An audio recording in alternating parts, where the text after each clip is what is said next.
बेटी और बहन का जो हक होता है, देखें कोई भी संपत्ति अगर मान लेते हैं पिता और माता के द्वारा खरीदा गया है तो उसमें अगर यहाँ पर मान लेते हैं कौन, अब पिता माता किसी को रहने दें, कहने का मतलब है पिता है और माता है तो उसका बेटा उस घर में रहेगा कि नहीं रहेगा, बेटी उस घर में रहेगी कि नहीं रहेगी। अब पिता माता जिसको रहने दे। अब अगर यानी बेटा और बेटी को अगर ऐसा अगर मान लेते हैं पिता माता उससे अगर किराया ले तो वो किराएदार होगा। अगर वो जो है उससे किराया नहीं लिया जा रहा है तो वो किराएदार कैसे होगा। मतलब ऐसा थोड़ी है कि जिसके नाम से प्रॉपर्टी है वही व्यक्ति उसमें रह रहा हो, वही व्यक्ति यानी अगर कोई मकान है तो उसमें वो रह रहा हो। ऐसा तो रहने वाला कौन, यानी बेटा है और बेटी है तो उस मकान में तो उसका हक है ही। यानी पिता के बाद जो उस मकान का मालिक होगा वो कौन होगा, बेटा बेटी होगा। तो इसलिए ये बेटा बेटी जो होगा उसका हक यहाँ पर अगर बात करें होगा और वो किराएदार नहीं होगा। आज ऐसा एक सवाल है, सवाल ये कह रहे हैं कि अगर हिंदू बेटी अपने पिता के मकान में अपने पति के साथ रह रही हो, पिता अपने गांव में रहते हैं, बेटी जिस फ्लैट में रहती है वो फ्लैट शहर में है, तो क्या बेटी उस फ्लैट की किराएदार मानी जाएगी। फ्लैट की रजिस्ट्री पिता और माता के नाम से है। फ्लैट जहां पर है उस बिल्डिंग की सोसाइटी वाले बेटी को अपने पिता के घर में रहने पर किराएदार घोषित कर दिए हैं और बिल्डिंग में दिया जाने वाला मेंटेनेंस अमाउंट एक किराएदार के जितना वसूल जो है करती। देखें सीधी सी बात है कि बिल्डिंग वाले देखें वहां पर माने नहीं जाएंगे, आपकी वो बेटी है इसलिए वो किराएदार जो है नहीं माने जाएंगे, इसीलिए कि पिता की मृत्यु के बाद उस प्रॉपर्टी के हकदार हैं वो बेटी।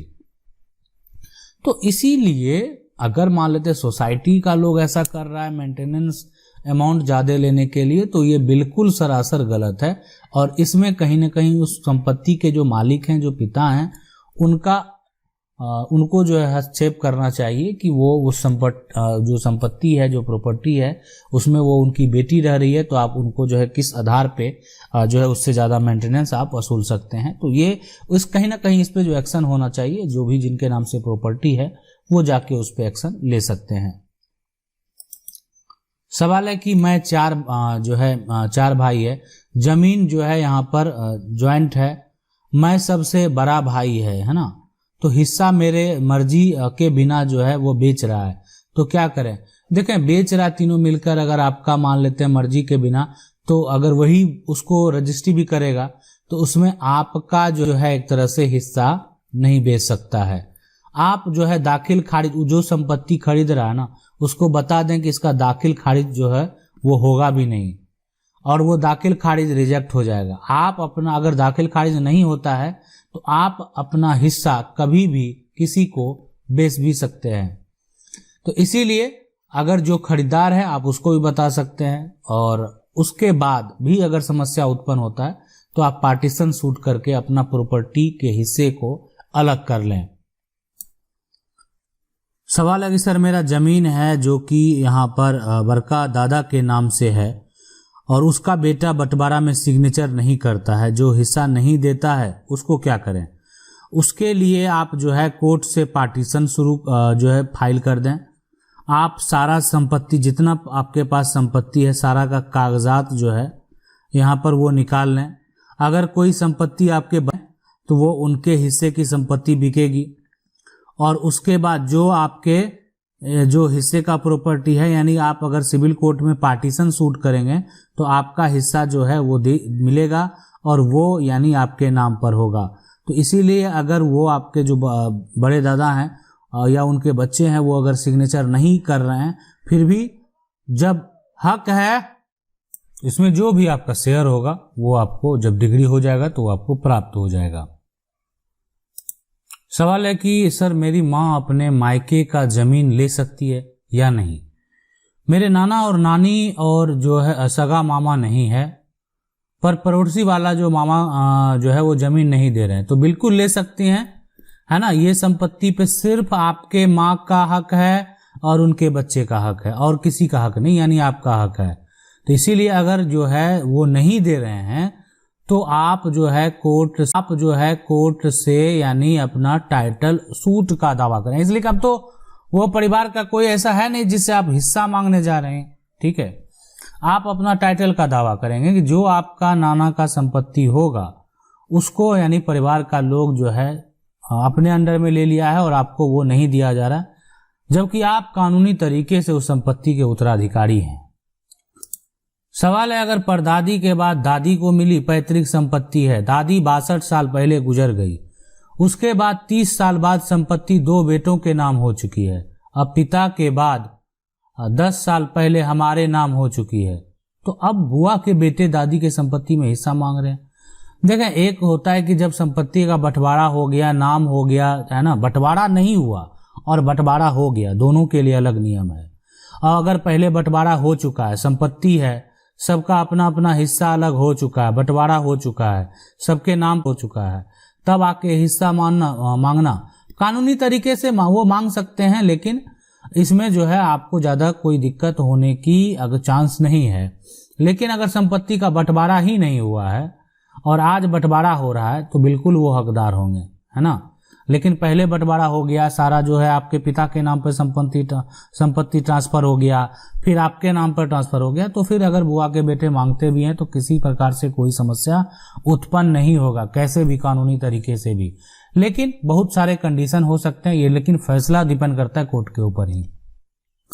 सवाल है, 40 साल जो है से मेरे जमीन पर जबरदस्ती अवैध कब्जा किया हुआ है, जबकि रसीद मेरे बाबा के नाम पर कट रहा है, लेकिन वो जो है कहता है कि मुझे यहाँ पर जो चाचा देकर, मुझे जो है काका चाचा देकर गए हैं, कागज कहाँ है। यानी वो जो है बोलता है कि आपका पास यानी मतलब जमीन उसको देकर गए, दस्तावेज मेरे पास पूरा यहाँ पर जो है।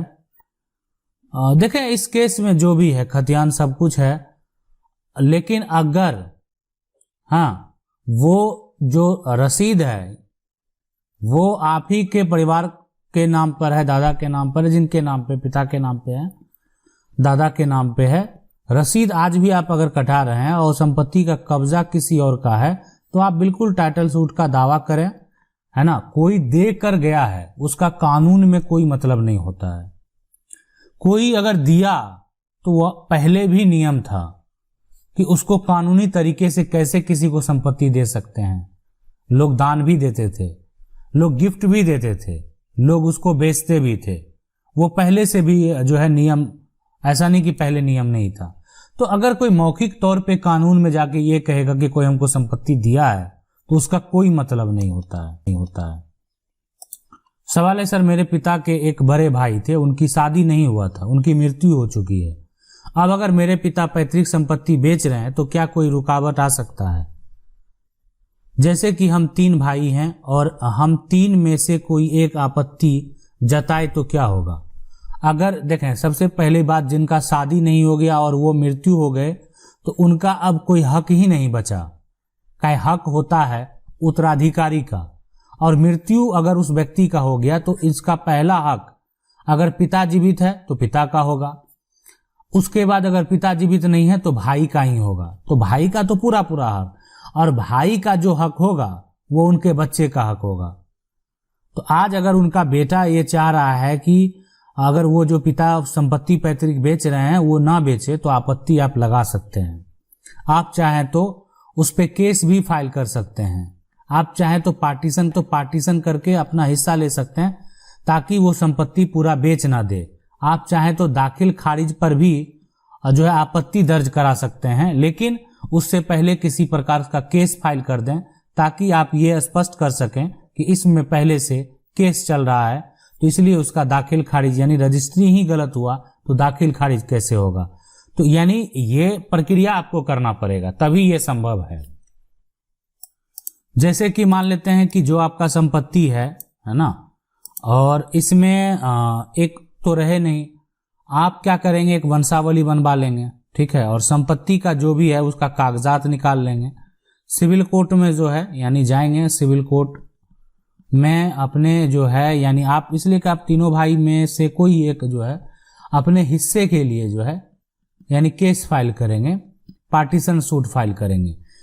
कानूनी तरीके से आपको अपना हिस्सा चाहिए, ठीक है, अपना हिस्सा चाहिए, ठीक है। पिता अगर संपत्ति बेचते हैं तो आप जो है, जो खरीदार होगा उसका दाखिल खारिज यानी मोटेशन को भी उस पर रोक लगा सकते हैं, इसलिए कि जब उस पर केस चल रहा है तो फिलहाल कोई संपत्ति का खरीद बिक्री तो होना वो गलत है। तो अगर ऐसा किया गया है तो उसका दाखिल खारिज जो है उस रिपोर्ट को यानी आपके आवेदन को देखते ही जो उसके अधिकारी हैं वो रिजेक्ट कर देते हैं। आशा करते हैं वीडियो अच्छा लगा होगा। वीडियो अच्छा लगा वीडियो को लाइक जरूर कर दें। चैनल को पहली बार देख रहे हैं सब्सक्राइब करके जो बेल आइकन उसको जरूर दबा लें।